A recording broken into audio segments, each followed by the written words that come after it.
محترم ناظرین، اللہ کریم اپنے بندوں کو نعمتیں دے کر بھی آزماتا ہے اور لے کر بھی۔ ہمیں اللہ کریم سے یہ دعا کرنی چاہیے کہ اللہ ہمیں کسی بڑی آزمائش میں نہ ڈالیں۔ ہم آپ کو جو آج کا واقعہ سنانے جا رہے ہیں، یہ بہت نصیحت آموز اور ایمان افروز بھی ہے۔ اسے آخر تک دیکھیے گا، اس سے آپ کا ایمان تازہ ہوگا۔ حضرت شیخ ابو عبداللہ رحمۃ اللہ علیہ مشہور شیخ المشائخ اور اندلس کے اکابر اولیاء اللہ میں سے ایک ہیں۔ ہزاروں خانگاہیں ان کے دم سے آباد ہیں اور ہزاروں مدارس میں ان کا فیض جاری ہے۔ ان کے شاگردوں اور ان کے مریدین کی تعداد 12,000 تک بتائی جاتی ہے۔ ایک دفعہ کا ذکر ہے کہ آپ سفر کے ارادہ سے کہیں تشریف لے گئے۔ ہزاروں مشائخ اور علماء آپ کے ہم رکاب ہیں، جن میں حضرت جنید بغدادی رحمۃ اللہ علیہ اور حضرت شبلی رحمۃ اللہ علیہ بھی ان میں شامل ہیں۔ حضرت شبلی رحمۃ اللہ علیہ کا بیان ہے کہ ہمارا قافلہ نہایت ہی خیر و برکت کے ساتھ چل رہا تھا کہ ہمارا گزر عیسائیوں کی ایک بستی پر سے ہوا، جس میں بہت سے بت خانے اور گرجا گھر بھی بنے ہوئے تھے اور لوگ وہاں پر عبادت کر رہے تھے۔ وہ نماز کا وقت تھا۔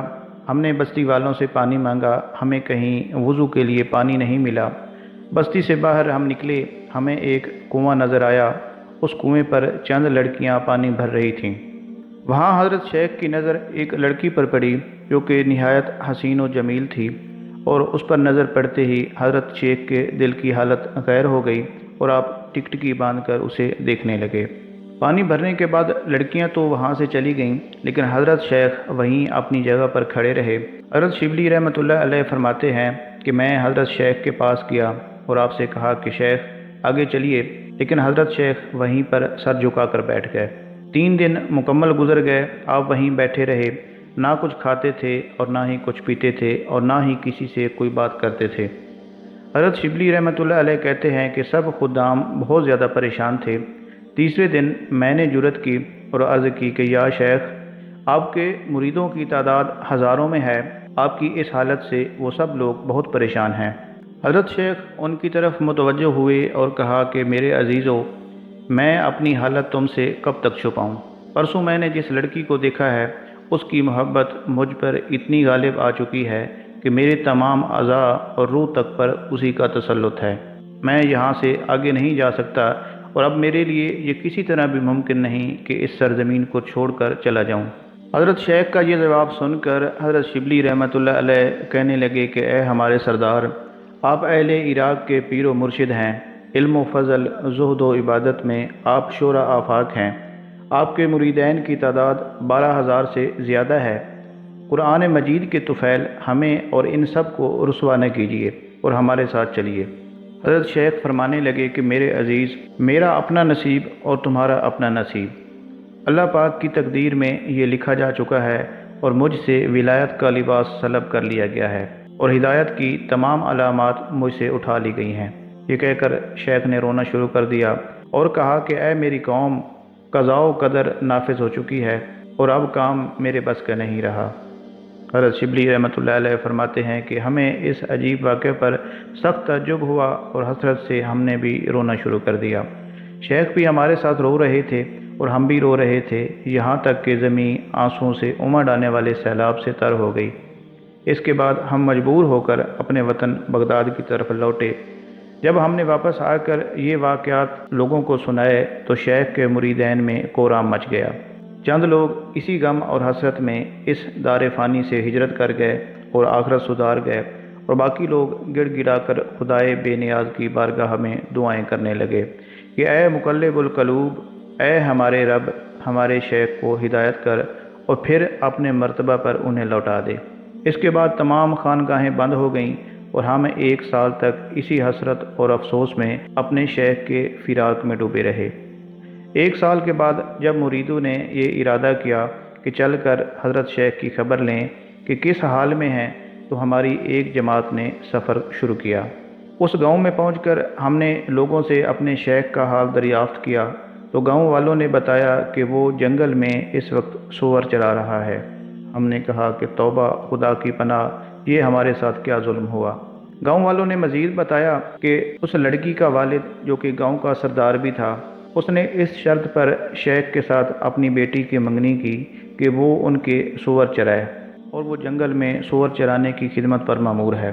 وہ کہتے ہیں کہ ہم سب یہ سن کر ششدر رہ گئے، غم اور دکھ سے ہمارے کلیجے پھٹے جا رہے تھے، آنکھوں سے بے ساختہ آنسوؤں کا طوفان امڑنے لگا۔ بمشکل دل تھام کر ہم سب اس جنگل میں پہنچے جس میں وہ سور چرا رہے تھے۔ دیکھتے ہیں کہ شیخ کے سر پر نصارہ کی ٹوپی ہے اور کمر میں زنار بندھا ہوا ہے، اور اس عصا پر ٹیک لگائے ہوئے خنزیروں کے سامنے کھڑے ہیں جس سے وعظ اور خطبہ کے وقت وہ سہارا لیا کرتے تھے۔ یہ دیکھ کر ہمیں تو ایسا لگا کہ جیسے کسی نے ہمارے زخموں پر نمک چھڑک دیا ہو۔ شیخ نے ہمیں اپنی طرف آتے دیکھ کر اپنا سر جھکا لیا۔ ہم نے بھی قریب پہنچ کر السلام علیکم کہا تو شیخ نے کس قدر دبی ہوئی آواز میں وعلیکم السلام کہا۔ حضرت شبلی رحمۃ اللہ علیہ نے عرض کیا کہ اے شیخ، علم اور فضل حدیث و تفسیر کے ہوتے ہوئے آج تمہارا کیا حال ہے؟ آپ تو حافظ قرآن تھے، یہ آپ نے کیا کر دیا؟ یہ سن کر شیخ نے فرمایا کہ میرے بھائیو، میں اپنے اختیار میں نہیں ہوں، میرے مولا نے مجھے جیسا چاہا ویسا کر دیا، اور اس قدر مقرب بنانے کے بعد جب چاہا مجھے اپنے دروازے سے دور پھینک دیا۔ اس کی قضا کو ٹالنے والا کون ہے؟ میرے عزیزو، خدائے بے نیاز کے قہر و غضب سے ڈرو، اپنے علم اور فضل پر مغرور نہ بنو۔ اس کے بعد شیخ نے آسمان کی طرف نظر اٹھا کر کہا کہ اے میرے مولا، میرا گمان تو تیرے بارے میں ایسا نہیں تھا کہ تو مجھے ذلیل اور خوار کر کے اپنے دروازے سے باہر نکال دے گا۔ یہ کہہ کر خدا تعالیٰ سے استغاثہ کرنا اور رونا دھونا شروع کر دیا اور فرمایا کہ اے شبلی، مجھے دیکھ کر عبرت حاصل کرو۔ شبلی نے روتے ہوئے عرض کی کہ اے میرے پروردگار، ہم تجھ سے مدد طلب کرتے ہیں اور تجھ سے ہی استغاثہ کرتے ہیں۔ ہمارے ہر کام میں ہم کو تیرے پر ہی بھروسہ ہے، اور ہم سے یہ مصیبت میرے مولا دور کر دے، تیرے سوا اسے دور کرنے والا اور کوئی نہیں ہے۔ خنزیر ان کا رونا دھونا اور ان کی دردناک آوازیں سنتے ہی ان کے پاس جمع ہو گئے، اور انہوں نے بھی رونا اور چلانا شروع کر دیا۔ ادھر شیخ بھی زار و قطار رو رہے تھے، ادھر سب مریدین بھی رو رہے تھے، اور وہاں سور بھی رو رہے تھے۔ حضرت شبلی نے عرض کی کہ اے شیخ، آپ حافظ قرآن تھے اور قرآن کو 7 قرأتوں سے آپ پڑھا کرتے تھے، کیا اب بھی آپ کو قرآن کی کوئی آیت یاد ہے؟